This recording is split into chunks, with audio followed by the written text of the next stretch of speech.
Historia de la Sagrada Pasión, sacada de los 4 Evangelios por el Padre Luis de la Palma. Capítulo 27. Encuentra el Salvador con su Santísima Madre y llega al Calvario.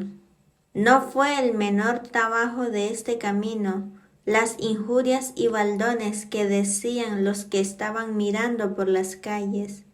y por las ventanas, y aunque los sagrados evangelistas no hablan de esto, pero la misma cosa da a entender lo que sucedería en tanta muchedumbre de vulgo, porque como oían pregonar tales cosas del Salvador y se persuadían que estaban bien probadas, los que no habían creído en él se alegraban de ver declarada la verdad,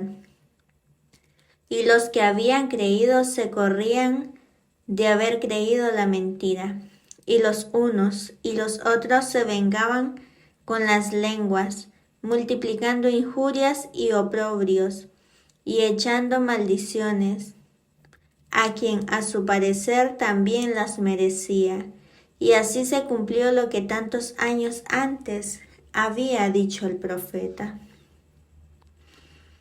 Contra mí, dice, hablaban los que estaban asentados en la plaza o en la puerta de la ciudad, y sobre mí hacían coplas, y decían donaires los que bebían vino, y otras muchas cosas que en aquel salmo dice a este propósito el profeta.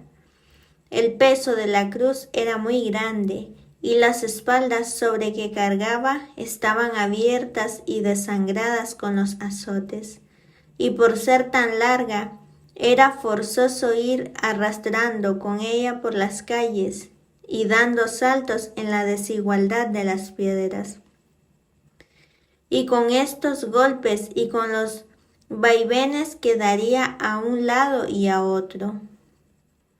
Era forzoso lastimarse más el cuerpo y hincarse más las espinas de la corona en la cabeza. Todo esto y la prisa y crueldad de los verdugos fue causa de que a pocos pasos cayese el Salvador con la cruz y debajo de ella. Habíase puesto la Santísima Virgen en lugar acomodado para ver a su Hijo y recibir este encuentro que tanto dolor le había de costar, muy cierta de la divina gracia, con que había de ser tan ayudada en esta ocasión, que no hiciese ni dijese cosa indigna de su persona y de la luz y conocimiento que tenía de aquel misterio, y de la conformidad con que estaba sujeta a la voluntad de Dios. Pero ¿quién podía estorbar el sentimiento y el dolor? Y cuando de lejos vio las armas y oyó las voces de los que hacían levantar al que había caído, y entendió los delitos que se pregonaban de su Hijo, como pudo ser que no atravesase un cuchillo de agudo dolor las entrañas de la madre, y que no saliesen copiosas avenidas de lágrimas por sus ojos? Oh Virgen bendita entre todas las mujeres y afligida sobre todas, ¿por qué habéis dejado, Señora, vuestro amado recogimiento y os habéis puesto al tropel de gente tan descortés y profana? Y si os trae el amor de vuestro Hijo, ¿por qué queréis dar y recibir ese golpe, añadiéndole dolor con vuestra vista y recibiéndole gravísimo por verle a él? ¿No tuvo la Virgen, por contrario a su recogimiento, hallarse presente a aquel espectáculo, que era origen de toda santidad, ni le sufrió el corazón dejar ver aquella obra de Dios, que había de ser después por toda la vida materia de su contemplación e incentivo de su amor y caridad, y haciendo Dios una obra como esta sobre la tierra, en la cual, más que en otra ninguna, descubría la grandeza de su sabiduría y de su poder y bondad, y la grandeza de su injusticia y misericordia, y de su inmensa caridad, y habiendo allí tantos jueces, ciegos y apasionados que no la entendían, ni estimaban, ni sentían de ella como era razón. No quiso la divina majestad que faltase allí aquella Virgen y Madre suya, que sólo ella la entendía y penetraba y sabía estimar, y ninguna otra criatura como ella, porque cada uno quiere que sus obras, si son de mucho primor, salgan a la luz delante de quien las estima y entiende. Pues estando esta señora en tal lugar y a vista de tal espectáculo, qué olas y avenidas pasarían por su pecho virginal, y qué lágrimas correrían por sus sagrados ojos. Porque si ahora nos da saltos el corazón y se nos erizan los cabellos de ver que llevan a morir por justicia un hombre extraño que nunca conocimos, y nos falta el ánimo muchas veces para mirarle al rostro, ¿con qué esfuerzo dado del cielo miró la Virgen a su Hijo, que iba tan desfigurado y atormentado a morir tan afrentosamente en la cruz? Pero al fin le miró, y le miró de cerca, y el Hijo la miró a ella, que era su madre, y los ojos de los dos se encontraron, y quedaron atravesados los corazones de cada uno con el dolor y sentimiento del otro, y no menos regalados con la vista y con la fidelidad y amor que reconoció cada uno en el otro. No se hablaron palabra, porque la presa no daba lugar, y aunque estuvieran muy despacio, el dolor era tan crecido que había anudado sus gargantas, de manera que no daba lugar a poder formar la voz. Pero los que se quieren bien con los ojos se hablan y se dan a entender los corazones, principalmente siendo los ojos tan vivos y penetrantes como eran aquí los del Hijo y de la Madre. Porque entonces el Hijo vio aquella suspensión y admiración del alma de su Sagrada Madre, causada de ver la alteza de la majestad de Dios, que con tanta luz conocía y con tan viva fe creía en la persona de Cristo.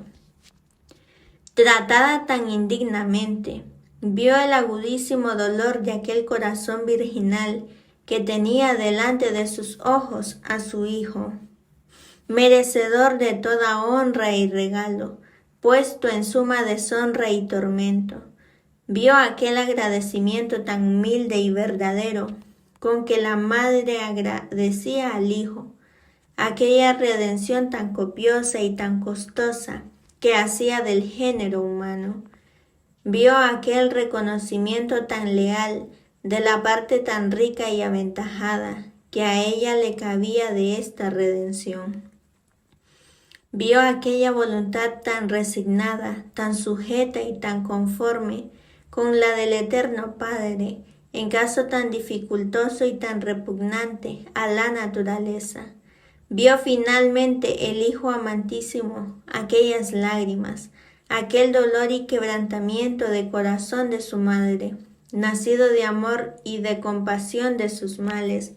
pues yendo el Señor rodeado de tan crueles enemigos, que como estaba escrito, le cerraron como toros gruesos, e hicieron salto en él, como león que brama y hace presa,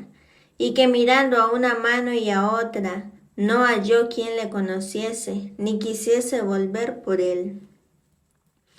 ni salir a su defensa, no pudo dejar de consolarse. Viendo tan cerca de sí a la que le conocía mejor que otra ninguna criatura,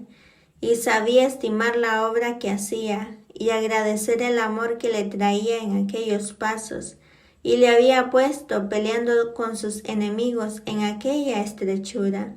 Y la madre, por otra parte, que vio a su hijo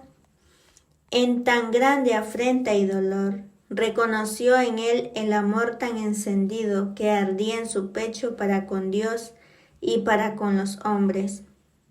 la voluntad tan conforme y sujeta al mandamiento de su eterno Padre, el esfuerzo y alegría de su corazón, con que iba a padecer por los hombres la redención del género humano, la renovación del mundo, la abundancia de la gracia y los inestimables premios de gloria y vida eterna que habían de resultar de aquella muerte temporal de su Hijo. Y con esta vista debió de crecer tanto en el conocimiento de aquella obra que hacía y de aquella empresa que llevaba, que no se pudo contener, que no fuese tras él al monte santo,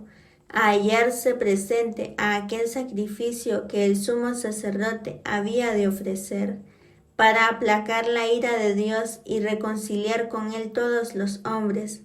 Así caminaba el Salvador, el cuerpo inclinado con el peso de la cruz, los ojos hinchados y como ciegos de las lágrimas y de la sangre, el paso lento por la flaqueza, las rodillas temblando, siguiendo a sus dos compañeros en la pena, aunque muy desemejantes en la causa, con mofa y escarnio de los judíos, con empellones y maltratamiento de los verdugos, y con lágrimas y lamentaciones de las devotas y piadosas mujeres.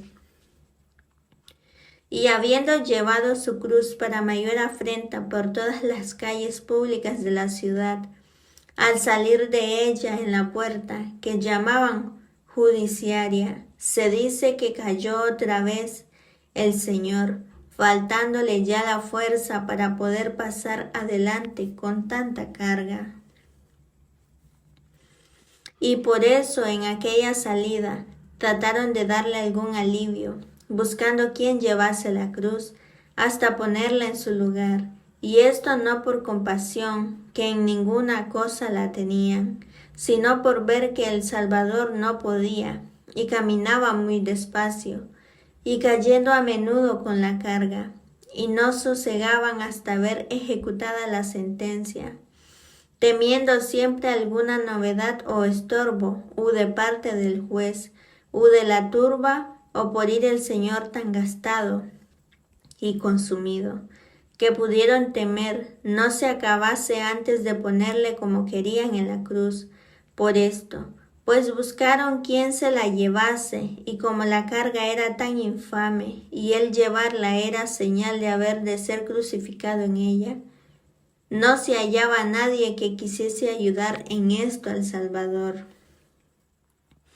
En esta sazón hallaron allí a las manos de un hombre que se llamaba Simón, natural de Cirene, ciudad en África, nombrada y principal, padre que era de Alexandro, y Rufo, los cuales debían de ser cuando esto se escribió, buenos cristianos y conocidos, y como tales los nombra el evangelista,